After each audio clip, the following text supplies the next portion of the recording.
So when it comes to manifesting instantly, it's about believing that it's already done. So you want to, what is it that you want? So you want to subjectively appropriate your desires. So put in your mind what it is that you want.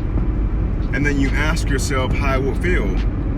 And don't limit yourself to how fast it can come, who's going to bring it to you, or when it's going to come to you, because it exists right now.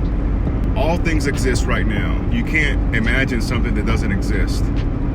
So if you want to manifest something instantly, let go of limitation and any resistance that you may not get it, because all things are possible.